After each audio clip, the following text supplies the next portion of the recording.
வாழ்த்துக்கள் நண்பர்களே. காயத்ரி மந்திரம் தொடரின் 9வது வீடியோ இது.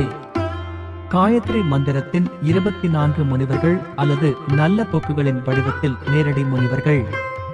காயத்ரியின் ஒட்டுமொத்த ஒதுக்கீட்டில் சவிதா தேவ்தா, விஸ்வாமித்ர ரிஷி மற்றும் காயத்ரி சந்த் ஆகியோர் குறிப்பிடப்பட்டுள்ளனர். ஆனால் அதன் வகைப்படுத்தலில் ஒவ்வொரு எழுத்தும் ஒரு சுயாதீன சக்தியாக மாறுகிறது.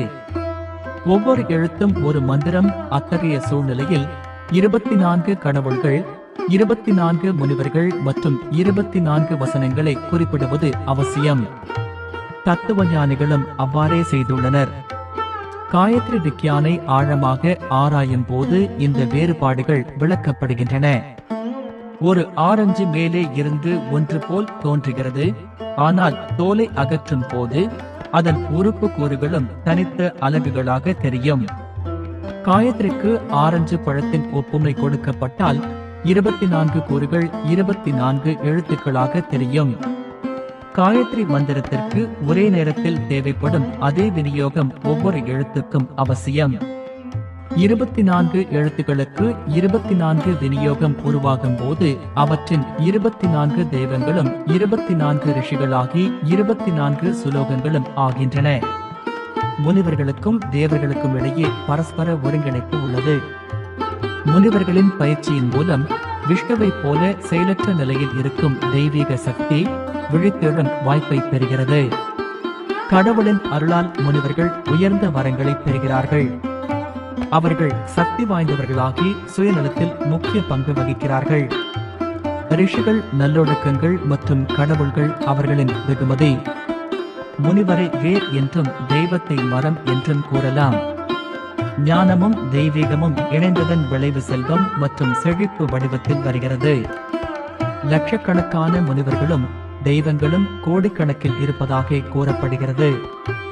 ரிஷிகள் பூமியிலும் தேவர்கள் சொர்க்கத்திலும் வாழ்வதாக கருதப்படுகிறது. இயற்பியல் பார்வையில் இரண்டிற்கும் இடையே ஒருங்கிணைப்பு இல்லை. இதன் காரணமாக அவற்றின் எண்கள் ஒரே மாதிரியாக இருக்கும். காயத்ரியின் 24 எழுத்துக்களுடன் தொடர்புடைய முனிவர்களும் தேவர்களும் அந்த குழப்பத்தை தீர்க்கிறார்கள். ஒவ்வொரு நல்லொழுக்கத்திற்கும் ஒரு குறிப்பிட்ட முடிவு உள்ளது என்பது புரிந்து கொள்ளத்தக்கது. எனவே ஒவ்வொரு நல்லொழுக்கத்திற்கும் சூழ்நிலைகளுக்கு ஏற்ப பல உள்ளன. நல்ல பலனை தர முடியும். இருப்பினும் ஒவ்வொரு நல்ல போக்குக்கும் அதன் சொந்த குறிப்பிட்ட சூழ்நிலை உள்ளது மற்றும் அதற்கேற்ப கூடுதல் எதிர்வினை உள்ளது என்று கருத வேண்டும். ஒரு தெய்வத்தின் ஆசீர்வாதம் ஒரு முனிவரின் முயற்சியுடன் இணைக்கப்பட்டுள்ளது என்பது ஒவ்வொரு கண்ணோட்டத்திலிருந்தும் புரிந்து கொள்ளத்தக்கது. ஞானிகளின் எண்ணிக்கை 24. காயத்ரி தந்திரத்தில் பின்வருமாறு குறிப்பிடப்பட்டுள்ளது. வாமதேவோத்ரி விசிஷ்டா உக்ர கண்வ பரார். விஸ்வாமித்ரோ மகாதேஜ கபில நீ பெரியவன். 13 யாஜ்யவல்ய பர்வாஜோ ஜம்னிஷ்ட போனி. கௌதமோ முக்கல் செய்வ வேவ்யாஸ்சலோமா. 14 அகஸ்திய கௌதோ வத்ச புலஸ்தியோ மண்டுபஸ்தா. உர்வசத்பசாம் ரேஷ்டோ நார காயபஸ்தா. 15 இத்தே ரிஷய புரோக்தா வர்ணானாம் கிரமசோமுனே. அதாவது காயத்ரியின் 24 எழுத்துக்களை காணும் 24 முனிவர்கள்.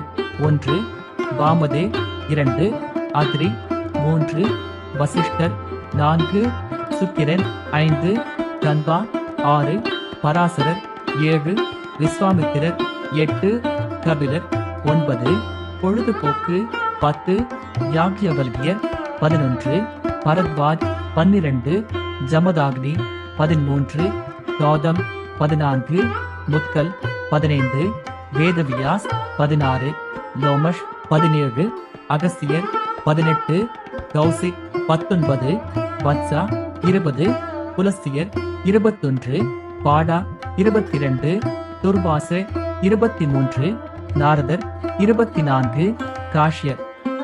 காயத்ரி தந்திரம் முதல் குழு.